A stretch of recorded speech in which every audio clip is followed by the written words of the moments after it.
मैं ये अर्ज कर रहा था, मेरे नबी की माँ कहती है आज मुझे अब्दुल्ला के बिछड़े हुए जमाने की याद आई है, मेरा दिल चाहता कि अब्दुल्ला की कब्र पे हाजिरी दूं। अल्लाह अकबर, मेरे नबी ने इतना सुना फौरन उठते हैं और जाके अपने दादा जान की गोद में बैठ जाते हैं। अल्लाह अकबर, हजरत अब्दुल मुत्तलिब ने अपने पोते को सीने से लगाया है, वो सीने से लगा के फरमाया बेटे कैसे आना हुआ? मेरे सरकार कभी दादा की दाढ़ी चूम रहे हैं, कभी पेशानी चूम रहे हैं, कभी रुखसार का बोसा ले रहे हैं। अल्लाह अकबर, वो होठ कितने अजीम थे जिनके बारे में बरेली के इमाम कह गए हैं, पतली पतली गुले कुद्स की पत्तियां, उन लबों की नजाकत पे लाखों सलाम। वो हाथ जो दादा के गले में पड़ता था वो कितनी शान वाला था, जिसके बारे में बरेली के इमाम ने कहा है कि हाथ जिस दम उठा गनी कर दिया, मुझे पहले सखावत पे लाखों सलाम। मेरे नबी की चश्माने नबूवत बरसी है। दादा कहते बेटे कैसे आए हो? कहा दादा आज कुछ मांगना चाहते हैं। इतने प्यारे शहजादे ने इतने अच्छे अंदाज में कहा था दादा आज कुछ मांगना चाहते हैं। दादा खुशी से उछल जाते हैं, मेरे बेटे आज तक कुछ नहीं मांगा है, मांगो तो सही क्या मांगना चाहते हो? अल्लाह अकबर, वो कैसे ना देते, आज वो मांग रहा है जिसके दर का आलम यह है कि आता है फकीरों पर, उन्हें प्यार कुछ ऐसा खुद भीख दे और खुद कहें मंगते का भला हो। और जब भीख देते हैं तो लेने वाला कहता है कौन देता है, देने को मुंह चाहिए, देने वाला है सच्चा हमारा। नारे तकबीर, नारे रिसालत, मुफ्ती हम्माद रजा साहब क़िबला, नारे तकबीर, नारे रिसालत, सुभान अल्लाह। जिनकी आंखें नबी की माँ की मोहब्बत में बरस रही हैं, मैं उनसे कहता हूँ आज मांग लो जो मांगना है। खुदा की कसम ये भीगी आंखें हैं, रब चाहेगा तो ये आंखें खुश्क बाद में होंगी, जरूरतें रब पहले पूरी फरमा दे। अगर बात दिल में लगी हो तो समझ लेना कि मंजिल मदीने की तरफ जा रही है। अब हमारा काफिला मदीने की तरफ रवा दवा है। तवज्जो है जी आपकी? दादा ने कहा था बेटे क्या चाहिए? मेरे मुस्तफ़ा कहते हैं दादा हम ननिहाल जाना चाहते हैं, अपने नाना के घर जाना चाहते हैं। याद रखिए मेरे सरकार का ननिहाल भी मदीना है, मेरे सरकार के वालिद का ननिहाल भी मदीना है। सुभान अल्लाह, बड़ा गहरा रिश्ता है मेरे सरकार का मदीना शरीफ से। बाबा हम ननिहाल जाना चाहते हैं। दादा ने कहा अच्छा बस इतनी सी बात। अगले दिन काफिला जाने वाला था मदीना शरीफ के लिए। हजरत अब्दुल मुत्तलिब ने इजाजत दी, आपके घर से मेरे सरकार आपकी प्यारी अम्मी जान सैयदा तय्यबा ताहिरा आबिदा जाकिदा हजरत फातिमा ज़हरा रदी अल्लाह ताला अन्हा, हजरत सैयदा आमिना रदी अल्लाह ताला अन्हा, ये और हजरत उम्मे ऐमन, ये तीन लोग, नबी की अम्मी, आपके घर की बांदी हजरत उम्मे ऐमन और मेरे सरकार, ये तीन लोगों का काफिला मदीना जाने वाले काफिले के साथ मदीना शरीफ के लिए रवाना हो गया। मेरे सरकार शहर मदीना पहुंचे। बात तो याद है ना मैं क्या अर्ज कर रहा था? हाँ याद रखिए, मदीना शरीफ पहुंचे और मदीना शरीफ मेरे सरकार ने कुछ दिन क़याम फरमाया, तकरीबन 1.5 महीना। वापस फिर काफिले के साथ आ रहे, रास्ते में नबी के वालिद हजरत अब्दुल्ला की कब्र अनवर पड़ी, वालिद की कब्र पर हाजिरी दी, वापस आने लगे। रास्ते ही में नबी की अम्मी सैयदा आमिना की तबीयत बिगड़ना शुरू हो गई, तबीयत खराब होनी शुरू हुई। काफिला चलता रहा, फिर मंजिल वो आई कि आपकी तबीयत इतनी खराब हुई कि आप सवारी पे बैठने की ताकत न रख सकी। फरमाया उम्मे ऐमन जी सैयदा का काफिले से कह दो जरा कुछ देर ठहर जाए, काफिले से कह दो जरा कुछ देर ठहर जाए। अल्लाह अकबर, इतनी बात कही काफिला ठहर गया। सैयदा आमिना के कहने पे काफिला ठहरा। काफिला रुक करके हजरत सैयदा आमिना की तबीयत के बेहतर होने का इंतजार करता रहा, लेकिन वक्त गुजरता गया, तबीयत बजाय सुधरने के और बिगड़ती गई, तबीयत और बिगड़ती गई और बिगड़ती गई। आखिर वो वक्त आ गया, इंतजार करते करते शाम का वक्त करीब आया। काफिले वालों ने कहा सैयदा आमिना या तो साथ चलो या हमें भी जाने की इजाजत दे दो, इसलिए कि जंगल है, ये जानवरों का इलाका है, कहीं ऐसा ना हो तुम्हारी वजह से हमें नुकसान हो जाए।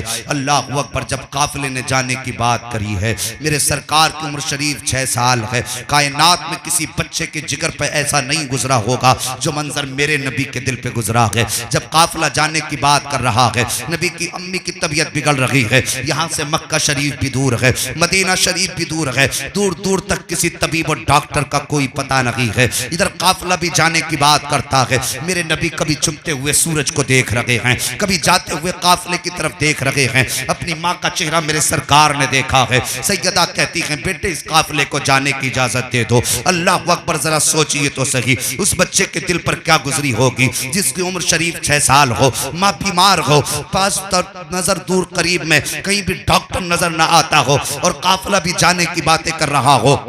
नबी की अम्मी ने इजाजत दी है, काफिला वापस जाने लगा है। सरकार आए कि माँ का सर अपनी गोद में रखा है। अचानक मेरे नबी की अम्मी के ऊपर गशी तारी हो जाती है। जैसे सरकार की अम्मी बेहोश हुई है, मेरे नबी माँ की माथा चूम के रोने लग जाते हैं। कहते, माँ मैं तुम्हारा वही बेटा हूँ जिसके बगैर तुम्हें एक पल करार नहीं आता है। ए माँ आंखें तो खोलो, परदेश में यूं यतीमी का दाग ना दो।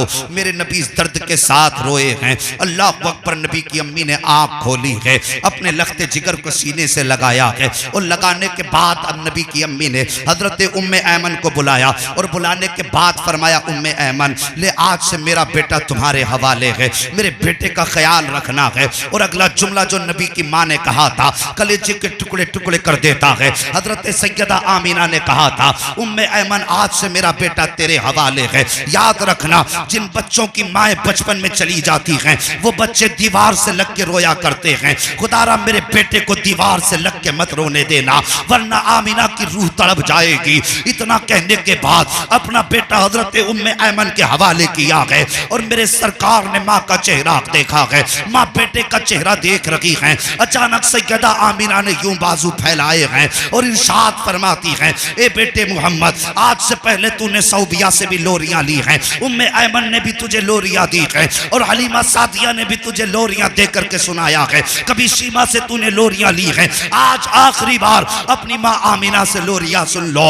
इतना सुनना था, नबी ने दौड़ लगाई है, माँ के सीने से लिपट जाते हैं। अल्लाह अकबर। माँ ने बेटे को सीने से लगाया है और जब सरकार रोए हैं, माँ कह रही थी, मेरे लख्ते जिगर आंसू पोंछ ले, अब तुम्हें रोने की जरूरत नहीं है, इसलिए कि तुम्हारी शान रब ने बड़ी आला बनाई है। जब तुम पैदा हुए थे तब मैंने अपने कानों से सुना था, कोई कह रहा था ये बच्चा वो है जिसका आने वाले जमाने में एक अनोखी शान होगी, सारा जमाना इसके कदमों का गुलाम बना दिया जाएगा। और उसके बाद नबी की अम्मी ने अपने लाल को सीने से लगा करके कहा था, उम्मे ऐमन मैं तो चली जाऊंगी लेकिन कयामत तक मेरी बातें होती रहेंगी, कयामत तक मेरा नाम चलता रहेगा। हर आने वाली चीज को पुराना होना है, हर शय को फना हो जाना है, लेकिन नबी की माँ का तज़किरा, आमीना की बातें कयामत तक होती रहेंगी। हजरत उम्मे ऐमन ने कहा था, आमीना जब सब कुछ फना होगा तो तुम्हारा नाम क्यों चलेगा? तब नबी की अम्मी ने कहा था, उम्मे ऐमन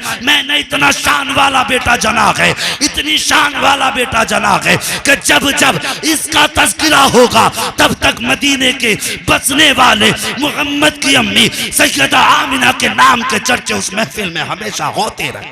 नारे तकबीर, नारे रिसालत, मुफ्ती हम्माद रजा साहब क़िबला, नारे तकबीर, नारे रिसालत, सुभान अल्लाह, माशाअल्लाह। तवज्जो है, अल्लाह सलामत रखे। सारे बोल दो या रसूल अल्लाह, या रसूल अल्लाह। अल्लाह सबको सलामत रखे। साहिब, नबी की अम्मी ने ये बात कही और उसके बाद धीरे धीरे हाथों की पकड़ ढीली होने लगी। अब क्या था, मंजर बड़ा अजीब था। उस जंगल में सांसें जो अब तक माला में मोतियों की तरह थी, वो माला टूट गई, सांसें हवा में बिखर गईं, रूह कफ़से उनसरी से परवाज कर गई। जैसी माँ की जबान बंद हुई, मेरे नबी की चीख निकली, आह निकली। आसमान पर फरिश्तों ने शोर कर दिया, अल्लाह ये क्या माजरा है? रब ने फरमाया, फरिश्तों खामोश हो जाओ, ये मेरा और मेरे महबूब का मामला है। जब इतनी बात कुदरत मशीयत ने कही थी, तो फरिश्तों ने कहा था मालिक, महबूबों के साथ तो ऐसा नहीं किया जाता है कि पैदा होने से पहले बाप का साया ले लिया, अभी उम्र 6 साल की आई है कि अब माँ की ममता का आंचल भी लिया जा रहा है। तब मशीयत ने कहा था फरिश्तों, जो मैं जानता हूं वो तुम नहीं जानते हो। फरिश्तों, हम ये चाहते हैं कि महबूब के सर पर न बाप का साया हो न माँ का साया हो, कायनात के अंदर मेरे महबूब के ऊपर किसी का साया ना हो, सारे जमाने पे सिर्फ मेरे महबूब का साया बाकी रहना चाहिए। अल्लाह अकबर। मशीयत ने यह जवाब दिया और मेरे नबी के दिल पे क्या गुजरी। उम्मे ऐमन बयान फरमाती हैं कि जब माँ की सांसें थमी और होठ बंद हो गए, मेरे नबी ने अपने लबों को माँ के कान पे रख के कहा था, माँ और बोलो ना। अल्लाह अकबर। जब नबुव्वत के छोटे छोटे होठों से ये जुमले निकले थे, खुदा की कसम मशीयत का फैसला हरकत में आ गया था। मुहद्दिस देलवी फरमाते मेरे नबी ने 2 मरतबा कहा, कान पे माँ के लब रख के, माँ और बोलो ना। जैसी 2 मरतबा नबी ने कहा, उम्मे ऐमन ने फौरन कांधे पे हाथ रख के कहा, बेटे जो दुनिया से चले जाते हैं वो कभी बोला नहीं करते हैं। मुहद्दिस देलवी फरमाते हैं कि सरकार ने सिर्फ 2 मरतबा कहा था, अगर तीसरी मरतबा और कह देते कि माँ और बोलो तो मुझे मेरे पैदा करने वाले रब की इज्जत की कसम है, नबी की जबान से तीसरी मरतबा अगर ये जुमला निकल जाता, मशीयत फैसला बदल देती, आमीना उठ के फौरन बैठ जाती। तुम्हारे मुंह से जो निकली वो बात होके रही, जो दिन को रात कहा तो रात होके